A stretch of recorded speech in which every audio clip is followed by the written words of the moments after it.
안녕하세요. 오직 달리기 기록만을 위해 만든 채널 러닝 클라우드입니다.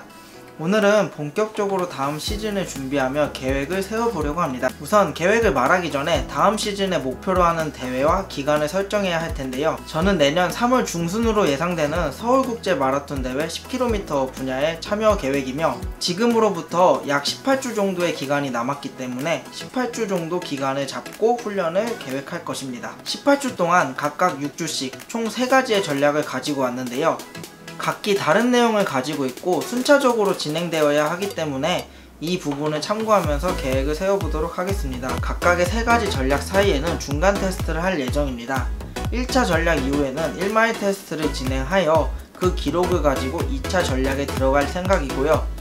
2차 전략 이후에도 마찬가지로 또다시 1마일 테스트를 진행할 것이고, 이 기록을 가지고 3차 전략에 들어갈 것입니다. 3차 전략 이후에는 최종적으로 10km 기록을 측정할 것이고, 그 기록이 제가 목표로 하는 기록보다 더 높게 나온다면 이번 프로젝트는 성공이라고 할 수 있습니다. 우선 오늘은 이 두 번째, 세 번째 전략은 얘기하지 않고 첫 번째 전략만 얘기할 것입니다. 왜냐하면 두 번째, 세 번째 전략은 이 첫 번째 훈련 계획이 끝난 다음 중간 테스트를 해야지만 그 결과를 가지고 움직일 수 있기 때문에 아직은 얘기하기가 좀 시기상조라고 생각해서 우선 첫 번째 전략만 얘기하도록 하겠습니다. 오늘 얘기할 첫 번째 전략은 고강도 달리기를 견뎌낼 몸 만들기입니다. 스포츠를 하기 위해서는 그에 적합한 몸을 가지고 있어야 합니다. 더더욱 기록을 향상시키는 일이라고 하면은 이 부분에 더욱더 집중을 해야 합니다. 따라서 이 기간 동안에는 달리기의 훈련과 강도를 높이기보다는 달리기에 적합한 몸을 만들고 또 그에 적합한 폼을 만드는 데 집중을 할 것입니다. 사실 운동선수와 일반인의 큰 차이는 하드웨어의 차이라고 할 수 있습니다. 선수들 같은 경우 어렸을 때부터 자신의 종목에 맞춰 최대 능력을 발휘할 수 있도록 작은 근육부터 큰 근육까지 섬세하게 다듬는 작업을 합니다. 그렇기 때문에 선수들이 견뎌낼 수 있는 트레이닝의 범위는 상당히 넓다고 할 수 있습니다. 하지만 일반인들은 대부분 이러한 강한 하드웨어를 갖기란 쉽지 않습니다. 하드웨어가 갖춰지지 않은 일반인이 단순히 기록 욕심 때문에 고강도의 훈련을 하게 된다면 부상의 위험도는 높아질 수밖에 없습니다. 어릴 때부터 훈련해온 선수들조차도 자신의 최고 기록을 세우기 위해서 하드웨어를 다시 한번 다듬는 작업을 하는데, 일반인인 우리가 이러한 작업조차도 안하고 기록 향상을 도모한다면 더 큰 부상을 일으킬 수밖에 없습니다. 이렇게 하드웨어의 중요성을 인지하고 몸을 만들기로 결심했다 하더라도 단순히 말로만 몸을 만든다는 것은 상당히 추상적이라 어떤 방식으로 무엇을 어떻게 해야 할지 참으로 난감합니다. 그래서 저는 이 해답을 FMS 단체에서 제시한 피라미드 모형을 가지고 찾기로 했습니다.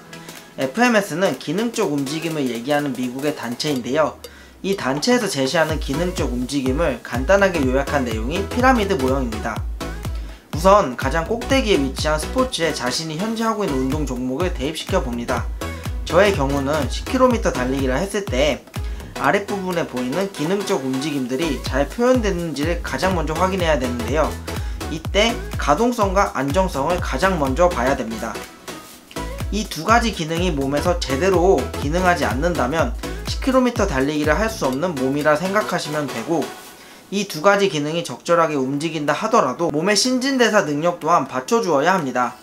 여기서 신진대사 능력이란 우리가 달리기를 할 때 체온 조절 능력이나 유산소 능력과 같은 기본적으로 갖추어야 할 몸의 기능을 얘기합니다. 또 상하체의 움직임이 동시에 반응하며 몸의 균형을 맞춰 움직이게 해주는 체조 능력까지 갖추어야 달리기를 위한 기본적 기능들이 준비됐다 할 수 있습니다. 그와 더불어 기본적 기능들을 바탕으로 고강도 트레이닝을 버텨내 강인한 힘과 자신의 무게 이상을 다룰 수 있는 능력이 있다면 10km 달리기에 필요한 모든 기능을 갖추었다 할 수 있습니다. 그리고 이런 모든 능력을 바탕으로 10km 달리기에 직접적으로 훈련 성과를 낼 수 있는 고강도 트레이닝이 더해질 때 퍼포먼스는 향상하게 됩니다. 따라서 우리가 무슨 운동이든 기본적으로 고강도 트레이닝을 견뎌내기 위한 몸의 기능을 향상시키는 게 우선이며, 이때 피라미드의 균형이 깨지지 않게 현재 능력을 평가하고 떨어지는 기능들을 피라미드 모형에 맞춰 채워나가야 합니다. 우선 저는 기록 향상이 목표이기 때문에 피라미드의 모형을 전체적으로 크게 만들 필요가 있습니다. 그 중에서도 고강도 트레이닝을 버텨내는데 직접적인 도움을 주는 스트렝스 구간을 우선적으로 확장시키면서 기본 기능들이 떨어지지 않도록 채워주는 방향으로 훈련 계획을 세웠습니다. 화면에 보이는 표는 제가 예시로 1주차 프로그램을 만든 내용인데요. 너무 복잡하기 때문에 조금 따로 떼어서 보면은 우선 주요 운동인 스쿼트와 데드리프트의 최대 목표 무게를 설정을 해둡니다. 저 같은 경우에는 스쿼트 같은 경우 1.3배인 100kg을 설정해 두었고요. 데드리프트 같은 경우에 1.6배인 120kg 정도를 설정해 두었습니다. 이 두 운동의 무게를 다르게 설정한 이유는 스쿼트 같은 경우에는 앉았다 일어나면서 운동을 해야 되는 가동성이 필요한 운동이기 때문에 자칫 잘못해서 제가 가동성이 부족하게 된다면은 부상으로 이어질 수 있기 때문에 그러한 측면에서 무게를 살짝 낮춘 경향이 있고요. 데드리프트 같은 경우에는 부상 위험 측면에서 조금 덜 위험하다 생각이 들었고, 그리고 달리기를 할 때는 후면 근육이 정말 중요한데 이 후면 근육을 강하게 자극할 수 있는 운동 중 하나이기 때문에 무게를 더 높여서 달리기의 효율을 높이고자 데드리프트는 120kg으로 설정을 해 두었습니다. 그리고 이 주요 운동은 일주일에 2회 설정해 두었는데요. 일주일에 2회 설정한 이유는 우리가 스트렝스 훈련을 할 때 엄청난 피로감을 느끼게 됩니다. 다른 운동들보다도 무게를 많이 다루기 때문에 피로감이 상당한데요. 그렇기 때문에 일주일에 2회만 진행을 하고 나머지 요일에는 다른 기능들을 향상시킬 수 있는 운동들을 포함시켜서 몸을 조금 더 회복을 빨리 할 수 있도록 도와주려고 이렇게 2회만 설정했습니다. 나머지 주요 운동을 안 하는 월요일, 수요일, 금요일 같은 경우 휴식 또는 가동성 운동에 집중을 하는데요. 저 같은 경우에는 왼쪽 발목의 가동성이 상당히 약하기 때문에 이것을 보충하기 위한 운동들을 포함해서 넣었습니다. 그리고 주요 운동을 하는 날에도 스쿼트와 데드리프트 이외에 중등근 운동, 코어 훈련 운동, 조깅 운동을 포함시켜서 아까 피라미드 모양에서 보았듯이 기본적 기능들이 떨어지지 않도록 채워주는 역할로서 이러한 운동들을 넣었습니다. 그리고 또 중요한 게 달리기를 위해서는 어느 정도의 체중 감량이 필요하다는 것입니다. 몸무게가 줄어들게 되면 우리 몸이 받는 충격의 양 자체도 줄어들게 됩니다. 따라서 우리가 스트렝스 구간을 무리해서 늘리지 않더라도 충격의 양 자체가 줄어들기 때문에 더 높은 고강도의 트레이닝을 진행할 수 있게 됩니다. 몸무게만 줄인다 하더라도 피라미드 모양에 있어서 큰 변화를 가져올 수 있기 때문에 체중 감량은 상당히 중요하다고 할 수 있습니다.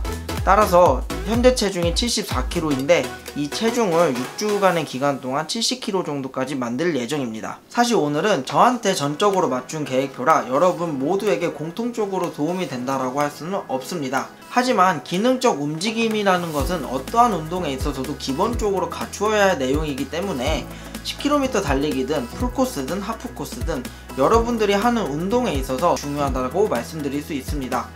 따라서 만약에 내가 LSD나 또는 조깅 거리를 향상시키거나 또는 인터벌과 같은 훈련을 했을 때 실력이 늘지 않고 부상 때문에 또는 뭔가 자꾸 정체되어 있는 느낌이 있다면은 이 피라미드 모형 자체가 균형이 이루어지지 않았기 때문이라고 할 수 있습니다. 다음 시즌을 준비하시고 계시는 분이 있다면은 이 피라미드 모형을 가지고 한번 계획을 세워보는 것을 추천드립니다. 자신의 피라미드의 어디 부분이 약한지를 한번 평가해보면은 더욱더 좋은 기록과 더 먼 거리를 부상 없이 안전하게 달릴 수 있다고 확신합니다.